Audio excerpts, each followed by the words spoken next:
Live better and longer with the Fitzness Show, hosted by fitness expert, author, and TV personality Fitz Kohler. She'll tell you why diets are dumb, supplements are snake oil, and the truth about how you can earn a lean, hard, pain-free, and athletic body. Now for our favorite bossy blonde, Fitz Kohler. Well, hi team. I am Fitz Kohler, your very bossy fitness pro from Fitzness.com, and welcome to the Fitzness Show. Today I have a smarty pants guest who has accomplished so much in the athletic apparel industry. That's right. It's Jonathan Owe, and he is the CEO and designer behind LEORÄVER. If you've been listening to the Fitzness Show, and I'm guessing you've been hearing some advertisements. That's for his brand. He makes multiple lines of athletic apparel for various sports, for the regular Joes and Janes like us who are just exercising, and then also compression apparel, which I particularly love. But I thought, you know what? I'm going to bring him on because he's got some smarts. He's got some things to offer. I can't imagine what it's like to start at the start of a fashion line, and why do you do that, right? And then grow it so it's one of the dominant apparel lines in an industry. So Jonathan breaks all that down. He gives us a wonderful background on how he started his apparel companies, what kind of success he had, what kind of failures he has, and he also shares some golden nuggets. So in previous episodes of the Fitzness Show, I've asked some special guests who I admire and respect, hey, can you just come and share 10 things you want my audience to know? And Jonathan was a little more specific. He said, yes, but I'm only going to give you 3. And those 3 things come armed with some really quality storytelling. So expect this. The first 15, 20 minutes of the show, we are going to talk about the art of building a fashion business and how and why he chose different shapes and fabrics, which is pretty enlightening. And then we go into those things you should know. And I don't know, I think I'm better for it, and I'll be a better businesswoman for it. And I bet you will too. So tune in to Mr. Jonathan Owe of LEORÄVER. Thank you for coming on my show. Oh, my pleasure. I always look forward to doing these things. Yeah, I thought he's got something to say. I mean, you've been in so many different industries and have had so much success that I thought, all right, he's got some golden nuggets, and we love the golden nuggets around here. So before we go there, do a little bit of bragging, because I think you could do a much better job of telling us about your businesses and your work-life experience and anything else you'd like to share, rather than me trying to get it right. Well, actually, I think as we go through, I know you asked me for 10 golden nuggets. Yeah, 10 things you want people to know. Yeah, I really only have 3. Okay.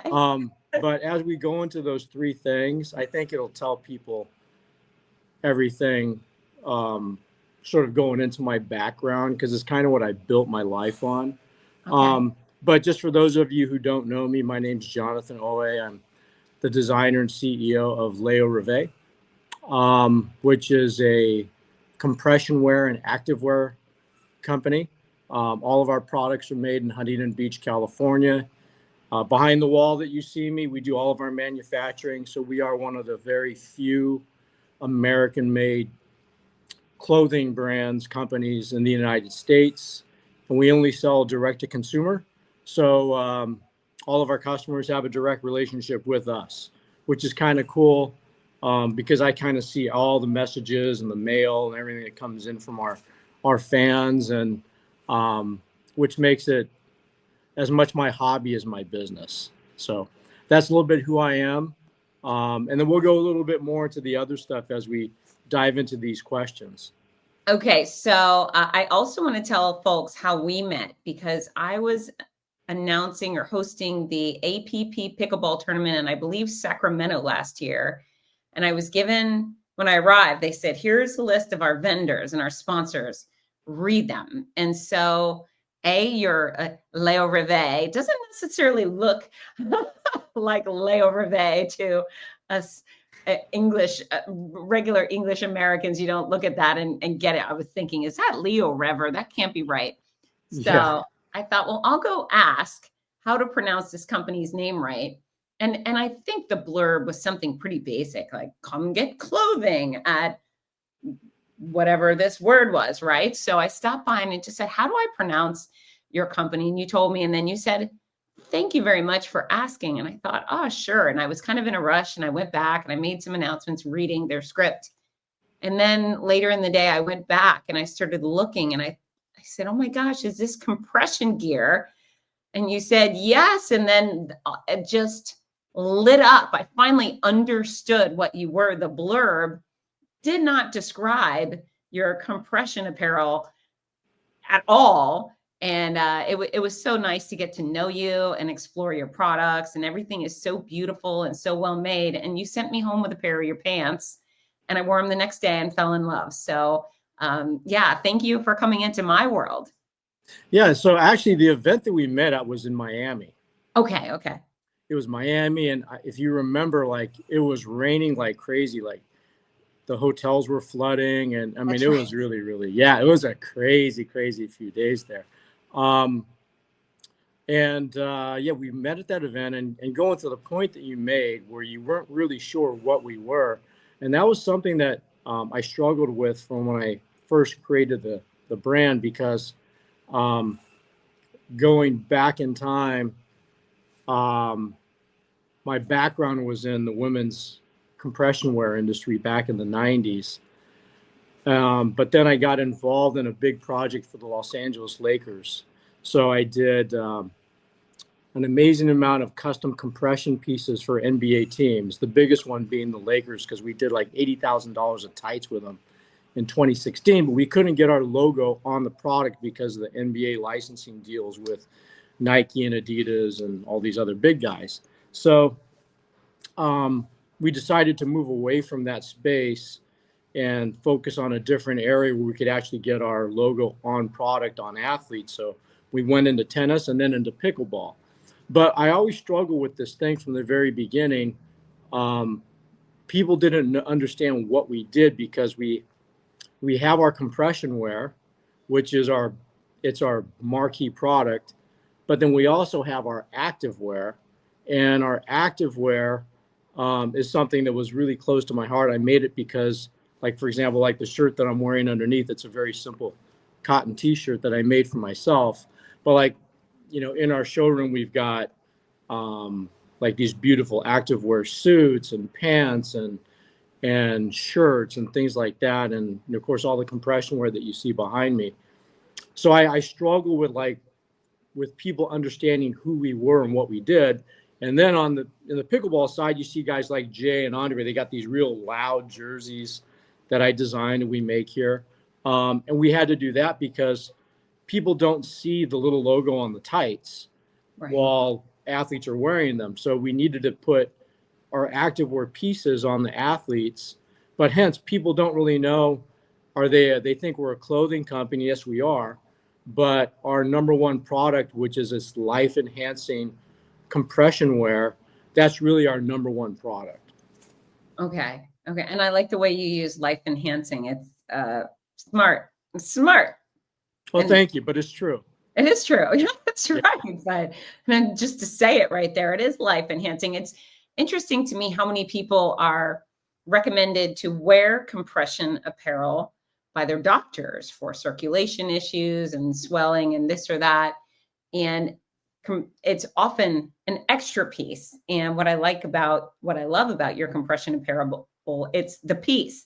You don't have to wear a second pair of pants or a second pair of socks. You just have the compression tights on and your whole leg gets it without another layer.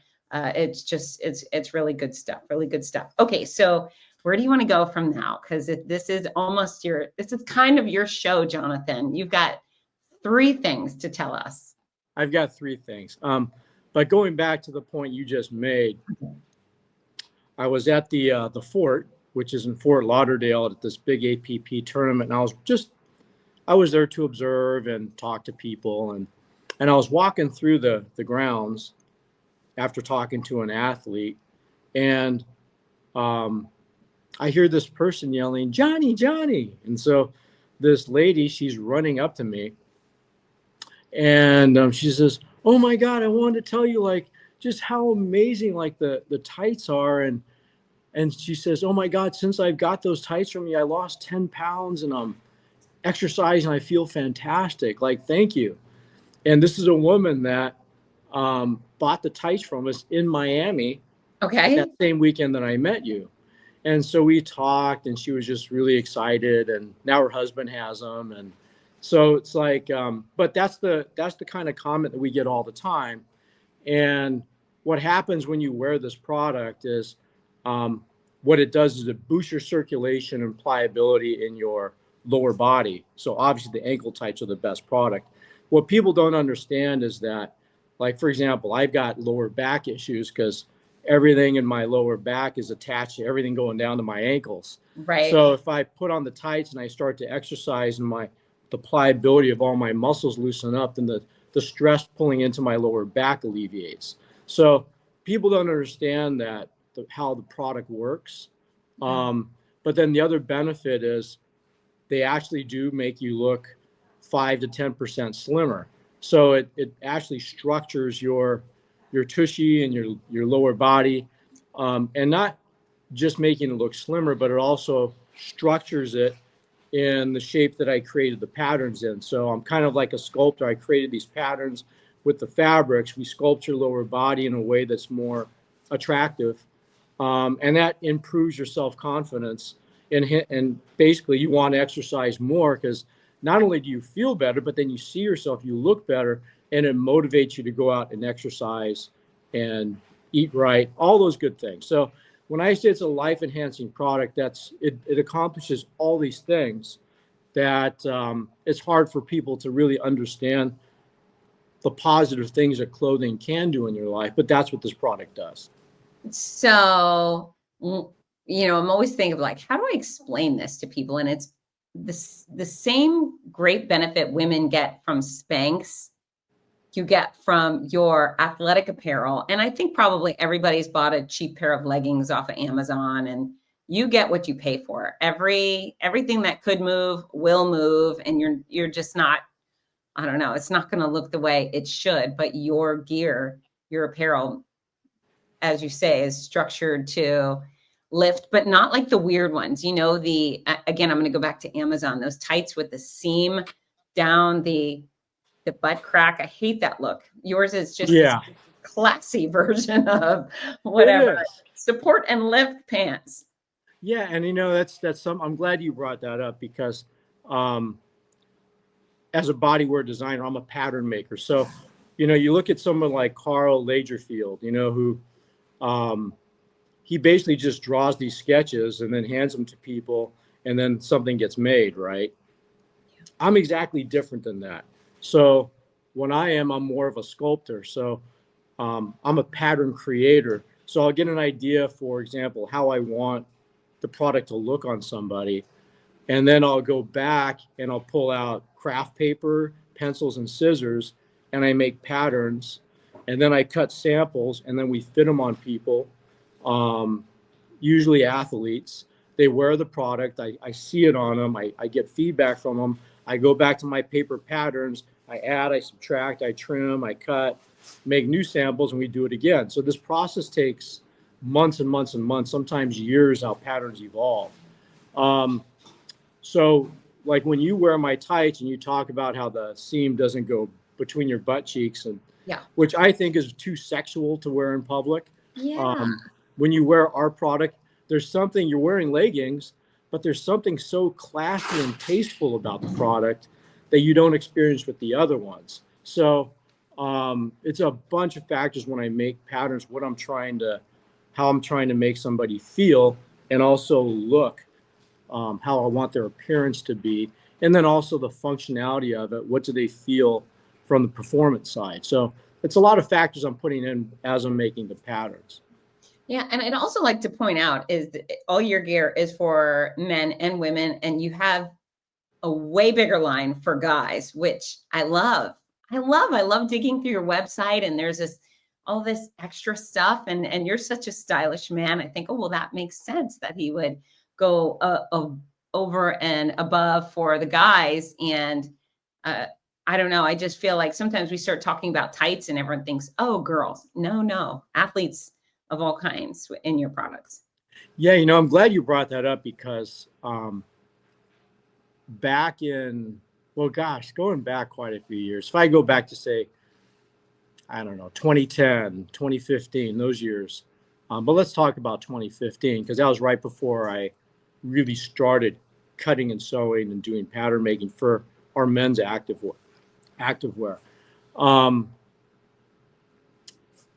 Men were kind of in this limbo where they weren't wearing suits, they weren't wearing structured suits anymore. It was kind of like, okay, you had to go out and wear a pair of big baggy basketball shorts or board shorts and a t-shirt and a backward baseball hat, and that became the American male fashion guide. Right. And so I dressed like that for a while, and I looked at myself in the mirror one day, I go, man, I look like I'm 5 years old, except like I'm a 50-year-old guy, like this is stupid. This looks ridiculous. And so I thought, what if I created clothing for American men it took them from this whole place of where they're at with the board shorts, the t-shirts, and the backward hats, and it took them from that all the way up to structured suits. That whole space, what would that be like? And I started just kind of thinking about what kind of shapes and structures would make men look more attractive and make them feel more self-confident. Such as? And so I settled in on this activewear stance built upon European kind of style.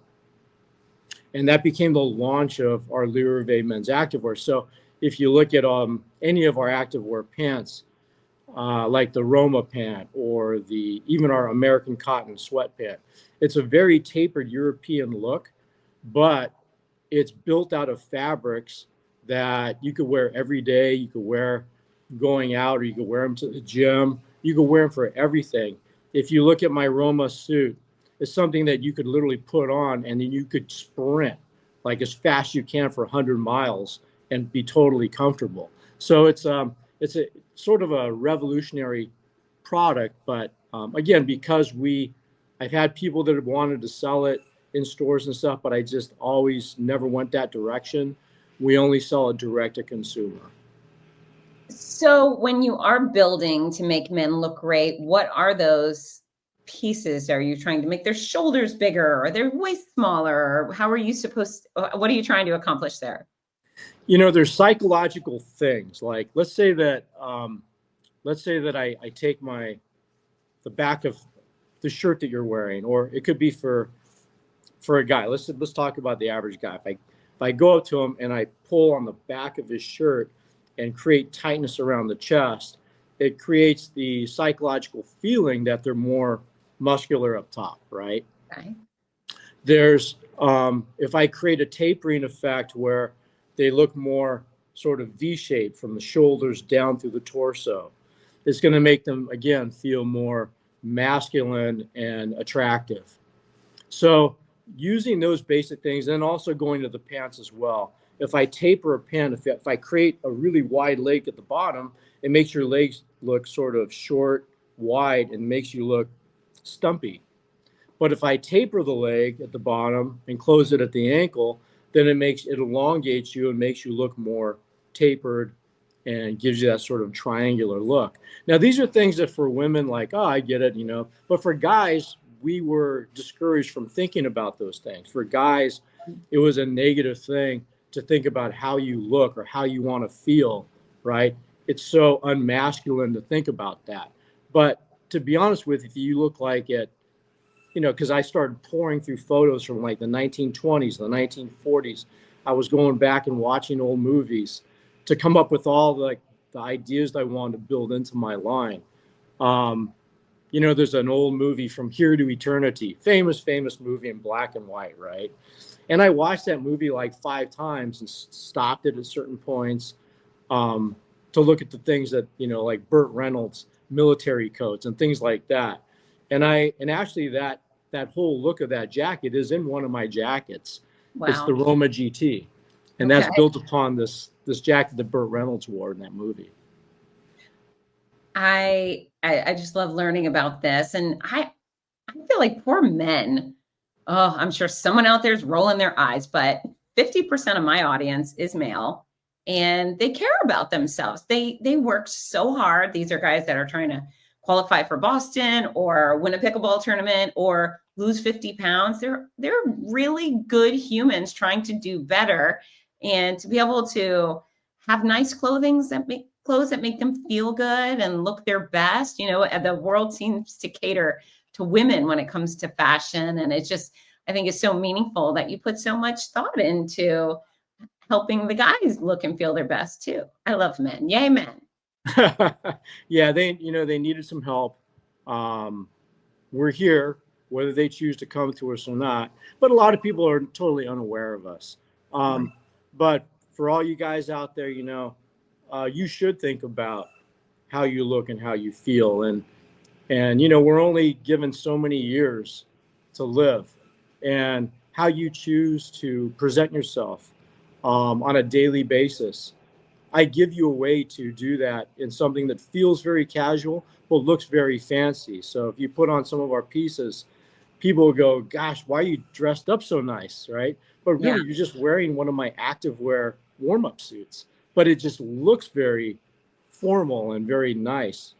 So it's just a choice of which direction you choose to go. Yeah, and I'd say with a wonderful culture of people who are exercising and being active all the time, it's the pants, the running pants. Are they for running or running errands? Well, there's a lot of people running errands in their exercise clothes. So your choice is to invest and get some things that look great, feel great. So when you go to Starbucks or the grocery store, you still have some self-confidence and, can stand up tall, or frumpy dumpy. There's not a lot of middle ground with exercise clothes or casual wear. So might as well invest a little bit, especially if you exercise often. Get the right stuff that fits your body, makes you look good, feel good, and you're more likely to go get active in it. That's right. And just to pull in a little bit of technical stuff, because I'm a fabric geek, obviously. Like I've studied and I know tremendous amount about fabrics. So like our Le Mans pant, our Roma pant, it's basically the same pant. I've already talked about how the patterns are tapered and how they fit. There's a couple other things about that though. The fabric that I chose for that I developed for that, it's a micromodal spandex. So what this fabric does is it feels like very rich, smooth, silky Egyptian cotton. But unlike cotton, it doesn't hold all the moisture. So it breathes. So like you can, in Florida, if you're in Florida, you could be in Florida, in Miami, and you could wear like these white versions of these pants that I've worn them in Miami. They look great, very Miami-esque. Yeah. And they look like they'd be very, very warm. They look like white slacks, but they're very breathable and super comfy. And also because micromodal comes from the cellulose of a beech tree, it's a man-made natural fiber as opposed to petroleum. So like anything from polyester or nylon, because it comes from petroleum, depending on how that was made, some of it has kind of an odor to it. But micromodal has no odor. So like I'm embarrassed to tell you, but I'll wear the same pants like 3 or 4 days and hang them up, and they look totally fresh. And they don't smell or they don't stain. They look like amazing. It's because of the fabric. So it's a matter of combining the right materials with the right patterns. to get like these really unique, nice pieces of clothing that we have. So I'm just imagining all my guy listeners nodding their head, being like, yeah, dude, I wear the same pants every day for until they walk away. I do it too, but with ours, like it works. And is all of your apparel wash and wear? Can we throw it in the washing machine and the dryer? And yes, it's all you wash them in cold water and you hang dry it. That's it. Everything from our compression wear through all the pieces I described, you just wash them in cold water in the machine, hang dry them, you're good to go. Like, okay. Again, you know, things have to be practical. So practicality is a huge thing. I can't stand it. Like, you know, you'll buy a nice jacket or slacks or something that says dry clean only. And it's really, in my personal opinion, it's really not practical to do that. So FYI, my beautiful LEORÉVER gear has hit the washing machine on regular temperature and has gone through the dryer, and it's all just fine. So yes, I'll do better. Yes. I'll do better, but it's still great. And I do that too. By the way. Yeah. But what happens is with the like I'm wearing the American Cotton Collection pants right now, which I love. During the winter, I wear them every day. And then from about March, April, I switch over and wear the Le Mans pants all the time for like the next 8 months. But like these pants, they get washed, they go in the dryer. The only difference is they shrink a little bit. So, you know, you control the shrinkage by putting it in the dryer or not putting it in the dryer. Got it. Okay. All right. So Jonathan, you promised us 3 golden nuggets. Yes. Where do you want to go with that? Okay, so my first golden nugget, and these 3 nuggets, they come from my own personal experience. I'm not suggesting that I'll say these things and some people will relate to it. And some people go, no, that really doesn't work or apply to me. But these apply to my life and I've heavily depended on them. Okay. So my first key thought, number 1, is do it the hard way. Now, I'm the kind of guy, I'll go to the supermarket and instead of looking for the closest spot to the door, I'm like parking way far away because I want to walk. So starting from the simplest things, I do it the hard way, but going to a more life structured point,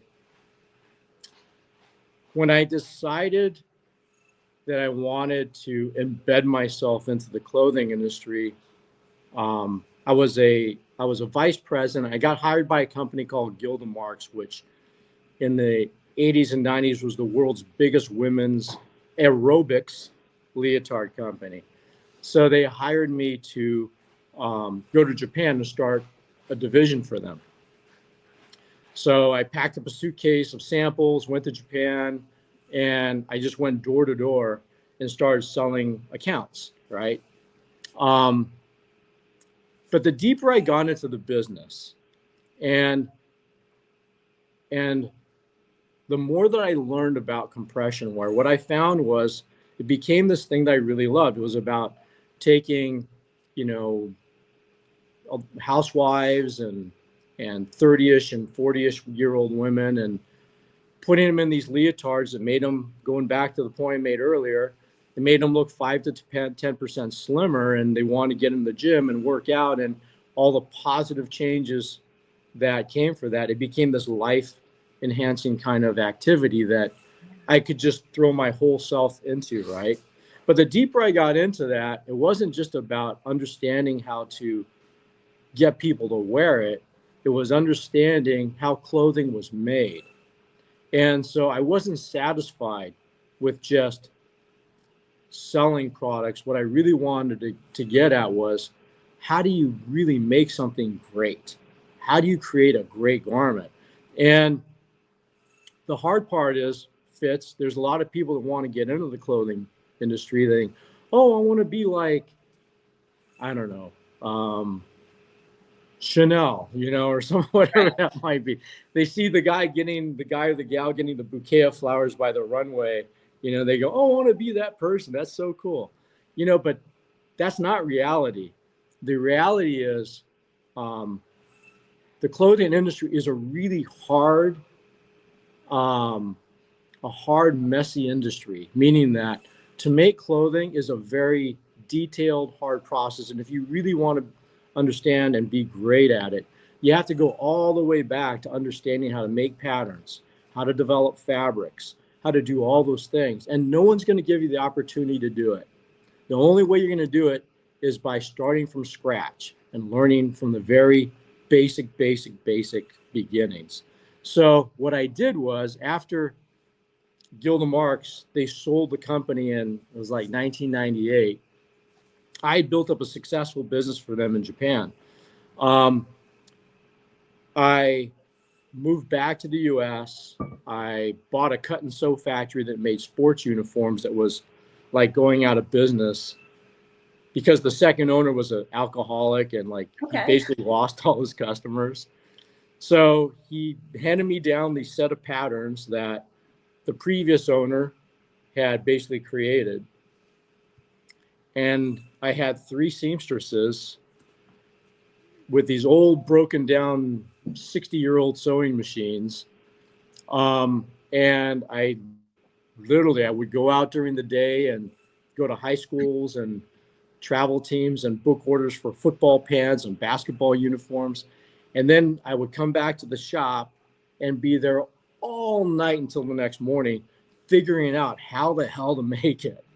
And so I literally I had these old patterns and I had to figure out how to modernize them, because at that time basketball shorts were like really big and baggy, and I had to literally understand and teach myself how to make patterns and product for football pants, basketball uniforms, baseball shirts, baseball pants, the whole thing. So I was a self-taught pattern maker, but it was all, and I almost went out of business in those first 2 years.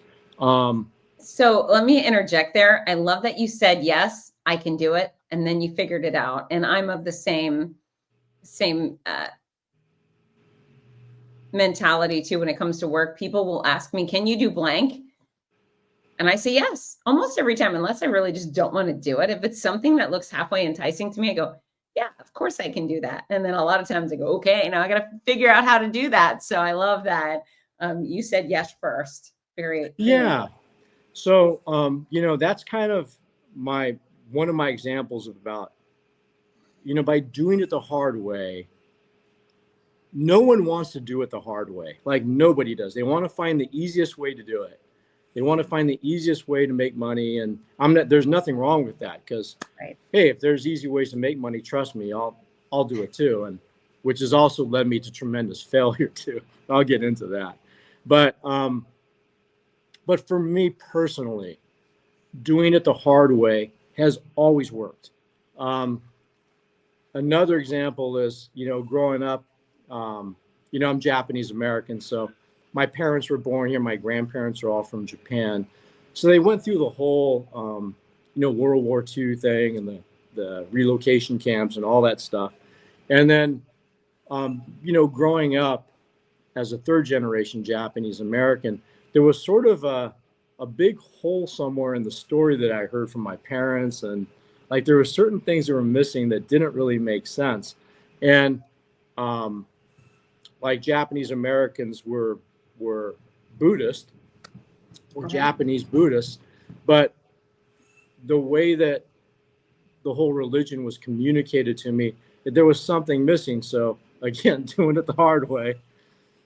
After I graduated college, I worked as a CPA for a couple of years, and I go, okay, after doing that and getting licensed, I go, okay, I want to take a couple of years to myself.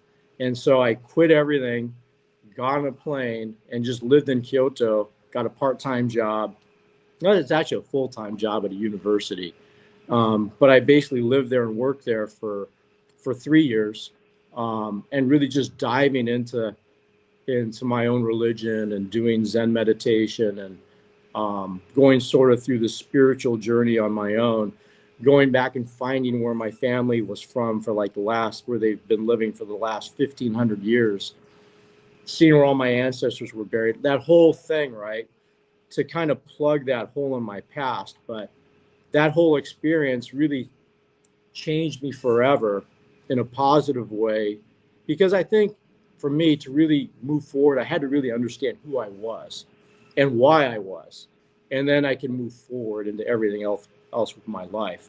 So again, doing it the hard way for me was the only way to do it. Yeah, and it's worked out, it seems. It does. I think that had I not gone through all that, I wouldn't be, of course, I wouldn't be the person that I am. And I really like who I am. There's days that life is good or bad or whatever, but I really like who I am, because I think that I work so hard to find it. And I'm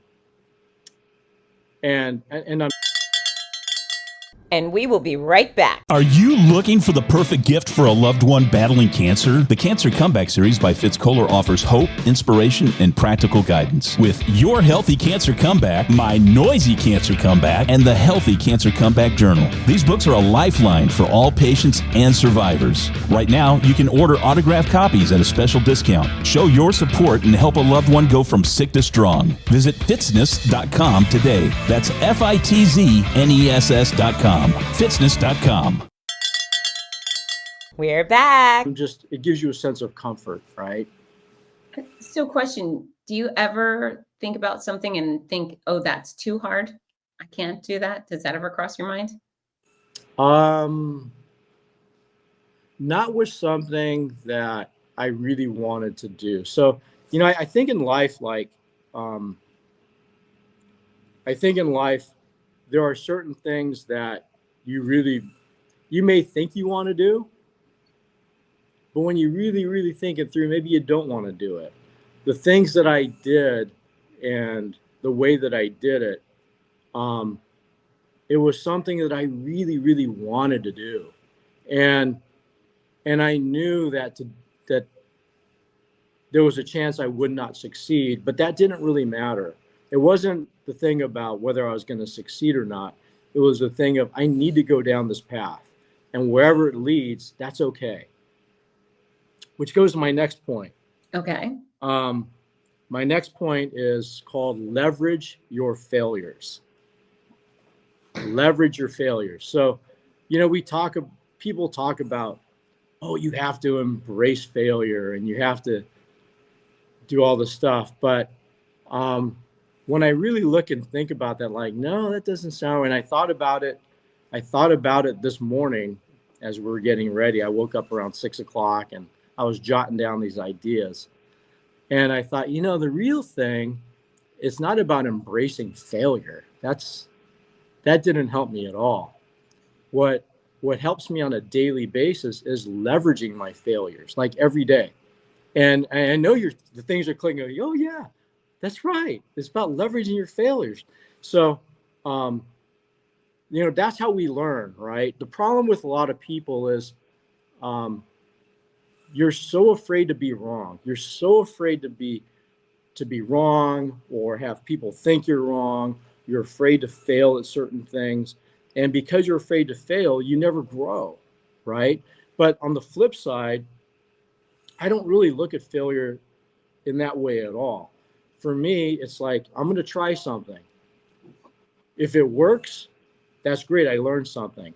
If it didn't work, that teaches me even more, because now I got to figure out why it didn't work and then move around and find a way to make it work.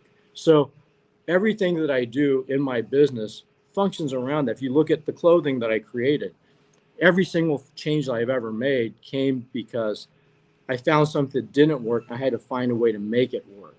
So now I'm going to go back and tell you something sort of personal. I already mentioned that when I bought that old place, I almost went out of business the first 2 years, right? Well, around the third year, which is around 2002 or 3, I was doing a lot of work with the Lakers, but just real minor stuff like uniform repairs and lettering garments and things like that. But I started building my uniform business and started getting a little bit better, slowly. And then around 2006, and again, this is like things work for some people, but you have to understand what works for some people may not be you. So I started investing into real estate, and I acquired several pieces of property. I think I got to like 10, and then the market crashed, and then I just like lost everything. Yikes. It got to a point where, let's see, it was like 2009, and my son was about, he must have been about 9, 10, something like 10 years old. I think at that time I was thinking, I just want to jump off a bridge, but I think, but man, what would it do to my son? That would just like devastate him forever. Because I just don't want to deal with this anymore. It's just too much. So eventually, I went to a bankruptcy attorney, a guy named Bruce. I told Bruce, and I see him from time to time. I still tell Bruce, like, you saved my life. Oh yeah, well, I'm so glad. No, I said, dude, no, honestly, like, you saved my life. Had you not stepped in and helped me through that period, and because I went into bankruptcy, lost everything. I was able to hold on to my house. My business had just sort of tanked, so I didn't lose my business, what was left of it, but I lost everything. And while I was going through bankruptcy, losing everything, and I remember one night my son goes, Dad, someone's taking the car out of the driveway, right? Because the tow truck came up to take my car. And so I said, yeah, it's okay. Let it go. You sure? Yeah. Okay. Yeah. No, it's cool. I know they're coming. So yeah, that was gone. Right. So I kind of hit rock bottom, but again, it's about this thing. How do you leverage your failure? How do you learn from your failure? Not about being bitter or being afraid, but how do I recreate myself and find a way to succeed? Right. So out of that whole experience, Fitz, while basically my whole world was burning down around me, I had this idea. There was a coach that came into my office and said, Jonathan, you really need to get into making girls softball uniforms.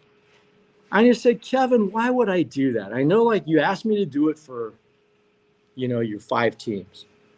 I get that. And he said, well, because girls are being dressed up like boys and the girls don't want to play anymore. Softball is a dead sport, and parents don't even want to put their kids in the sport because they don't want to dress up their girls like boys.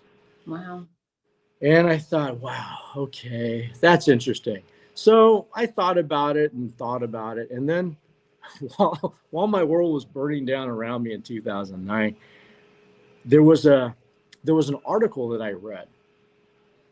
And there was this, there's a famous high school out here, and it's a Catholic school. They produce tons of collegiate athletes, professional athletes. And there was a girl that went to the school there. She was from Huntington Beach, where I live. And she was a senior, had a full ride scholarship to go to UCLA. She was like one of the best players in the country. She goes to practice one day in May. She comes home and she hung herself. Oy. And I thought, man, I wonder if I could have done something about that. I wonder if I created this product that would have made her feel better about herself. I wonder if that would have had any influence over how that thing turned out. Because there was a stigma about girls that played softball. There was a stigma, a very negative stigma. And so what I started to think about, and literally the week after, I started making patterns. And what I thought about was, what if I create a softball pant that makes girls feel, for lack of a better, I'll be politically incorrect, but makes them feel sexy and attractive? Yeah. What would that do for their self-image and their self-confidence, just like the business I used to be in with Gilda Marks? What would that be like? And I started making these patterns. And then I test fit them on some kids. My son had a girlfriend at the time. He was in the 10th grade by then. And no, he was in the 8th grade by then. And so she was like one of our first fit models. Okay. I still remember she was 5'4", 108 pounds. Okay. She was my extra small. And then I had another little girl come in, and she was like a youth medium, right? And when we did it, because we fit her the first time, I had to adjust the patterns, right? Fit her the second time, and she turns to her mother. She goes, she puts the pants on, she comes out, she's looking herself in the mirror, and she says, "Mommy, can I play softball this year?" Oh. And she didn't even play softball. And I go, I got it. This is working. And so that became my softball line called the Glove that literally changed. People tell me, I've had many people tell me, like, you changed the whole women's softball thing. Like, if you had not come in and done what you did, it was a dead sport. And so, yeah, you'll see products out there that they've copied mine from the biggest, like everybody copies what we do. But I take it as a huge compliment. But yeah, that was a situation. Then from that experience, like the Glove just sort of took off. And like from 2010, I came out of bankruptcy and the Glove just took off. And then that became my way back. And do you still make softball uniforms? 100%. Okay. 100%. Like, you'll see, like you know me from my LEORÉVER business, but I've got a whole nother other life, my secret life that, softball coaches and softball organizations and, all these other people that know me from a different life. So I've got these two lives. What is that line called? It's called the Glove. THEGLUV. It's GLUV. Okay. GLUV, the Glove. You know what? As you were talking about that, I was thinking in my mind, well, I wanted to be a artistic roller skater because I wanted to wear the outfit. Yeah, there you go. I just want to wear that leotard with the skirt. So I'm going to go do that thing. So it certainly does entice people. I love that story. I'm so sorry for the girl who committed suicide, but she inspired something greatness. She really did. She really did. And, I think if she would have been, and it's funny because I meet kids that have worn our uniforms, and now some of these kids are having their own kids. But just to hear just how much the product meant to them and how life-changing it was, like it's really special to me. Well, so, without going too far off the path, that anything we can do to get kids in sports, we should do. You look at all of the school shooters since 1970 something, it's like less than 5% of them were involved in sports. 95+% of them were not, meaning they did not know how to win with grace or lose with grace. They didn't have those leadership skills or following skills, all the things that allow them to manage their emotions and vent toxic energy through hitting a ball or running real fast. And so I love your intention to help change their little lives through sport, because it really does work. Yeah. And, because you're the center of this running community that you've nurtured, when I was a kid, like we just played 3 sports. Like there was a different season, and the season you're playing football, this season was basketball, this season it was baseball, like, and we just kept changing seasons. Yeah. We played all 3 sports, right? And not that I was ever like super great at anything, but just the whole idea of being on a team and that whole team experience and sports experience and winning and losing and having to work hard and, exercising to get in shape and train.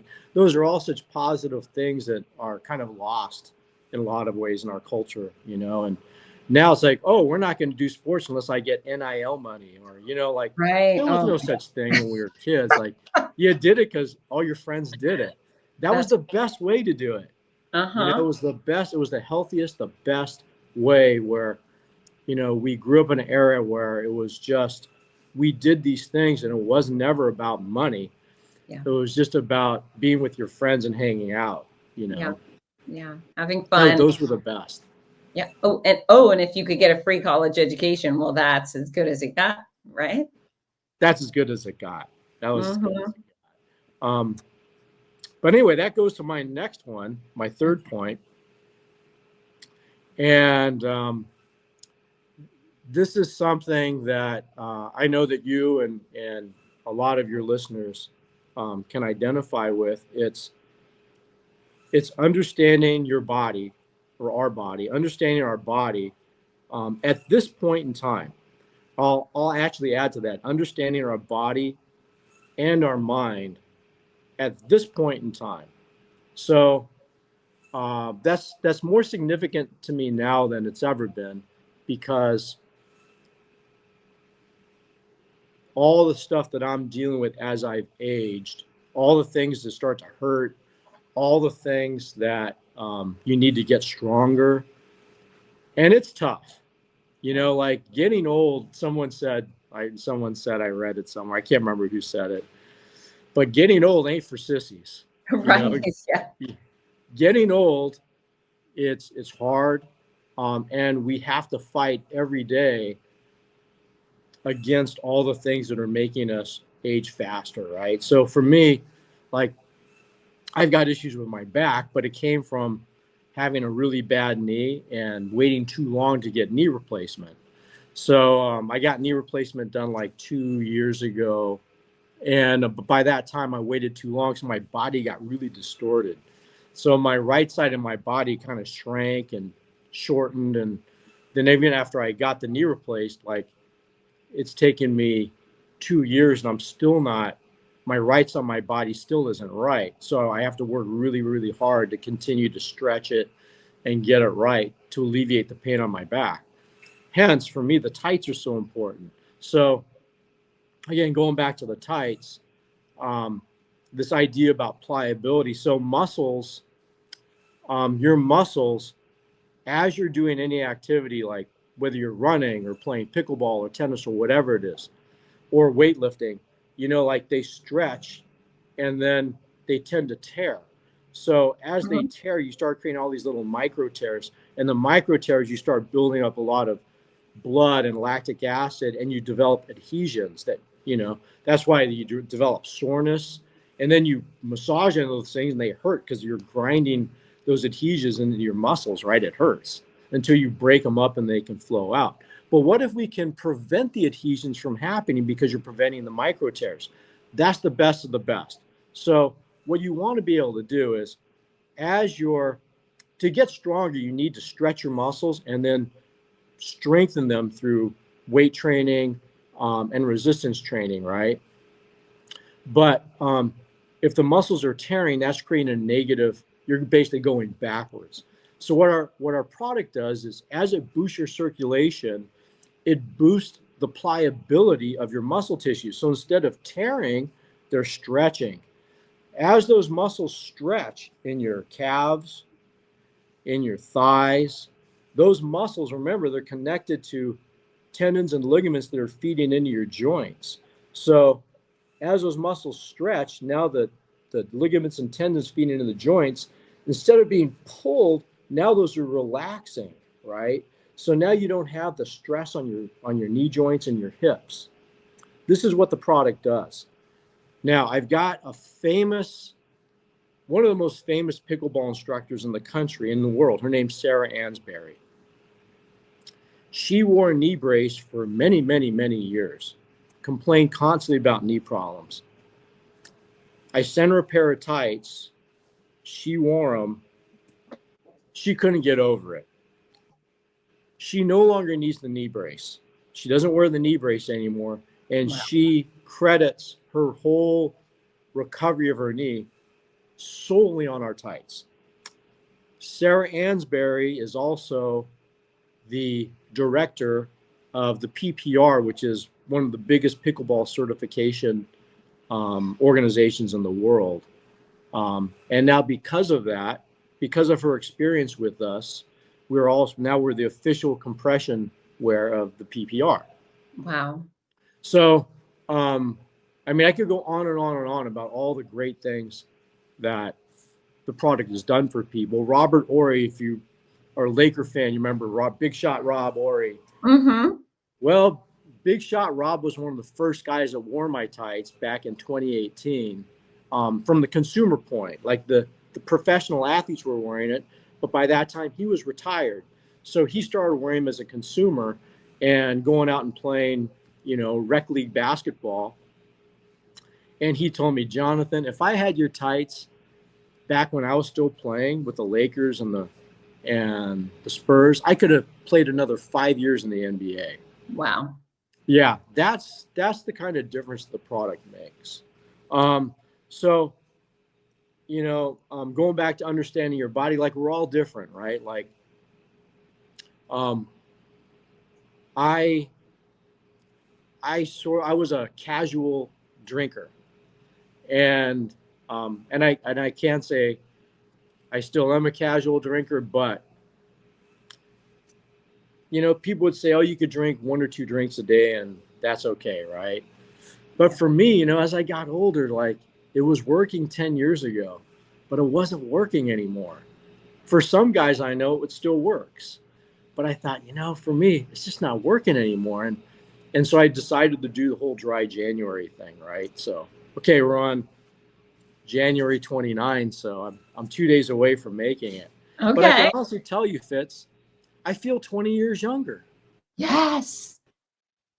I can't get over it. Like I feel 20 years younger. And for other people, it doesn't make any difference. Like they could do it and they're fine with it. And hence you read articles. Oh, totally fine to drink 1 to 2 drinks a day. Because the people that wrote the article, they're one of the people that can do it. But then there's guys like me, I can't get away with it. Not anymore. And so I have to accept that and go, I can give that up. I got to tell you, you're probably the 100th person who's told me exactly the same thing in the past 2 years.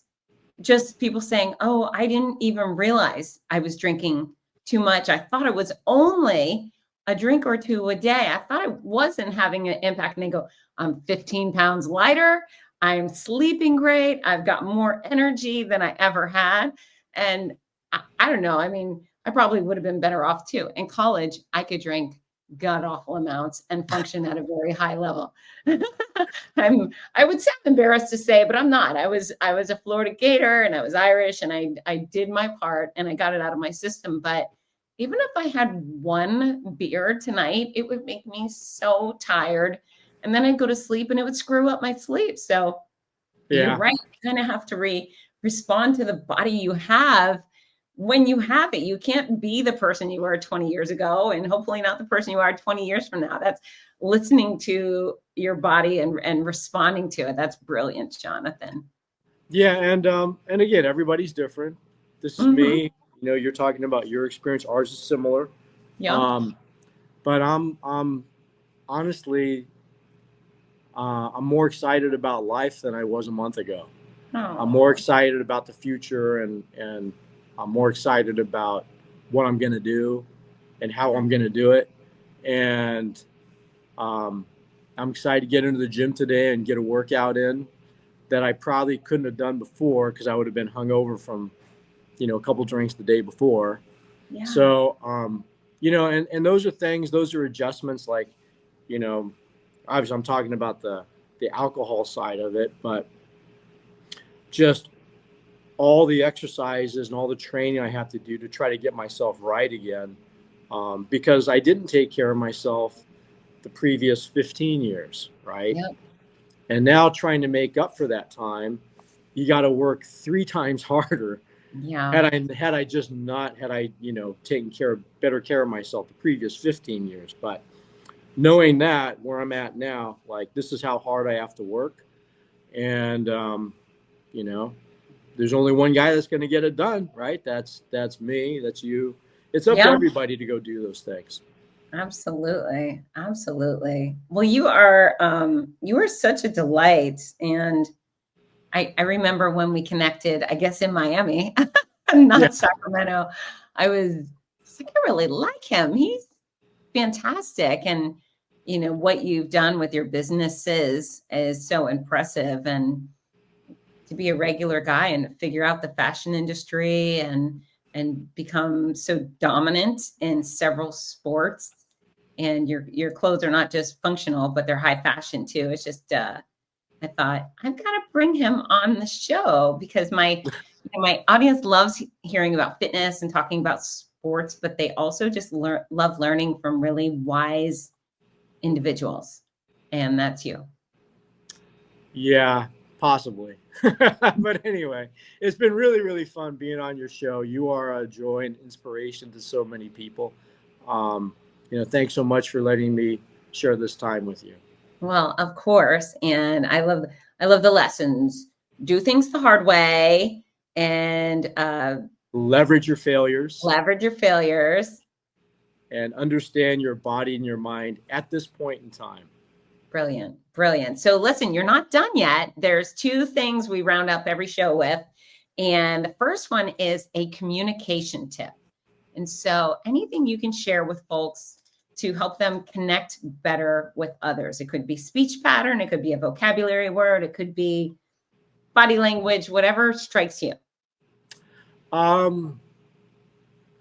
far as a communication tip, I would say people really like honest communication. They don't like things sugar-coated. Like if you have something to say, just say it. Thank you. Okay, so yeah, that's one thing. And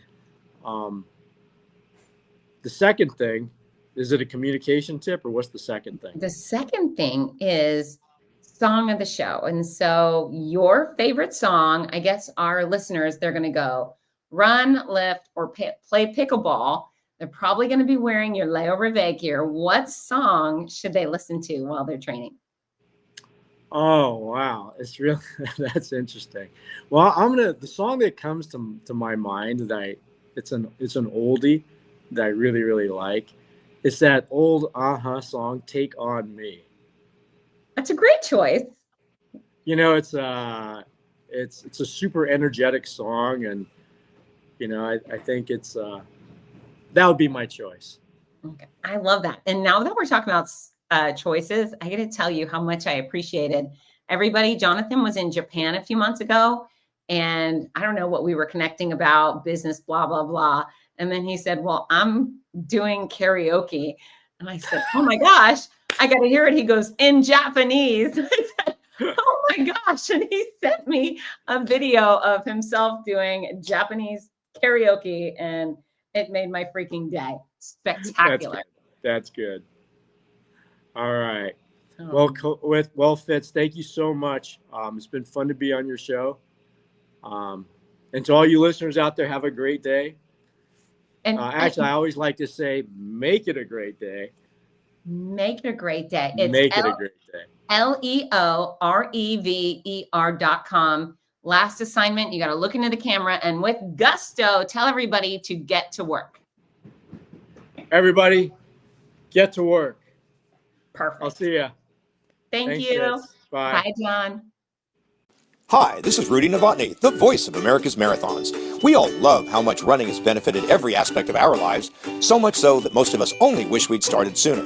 Wouldn't it be wonderful to give the opportunity to children of today?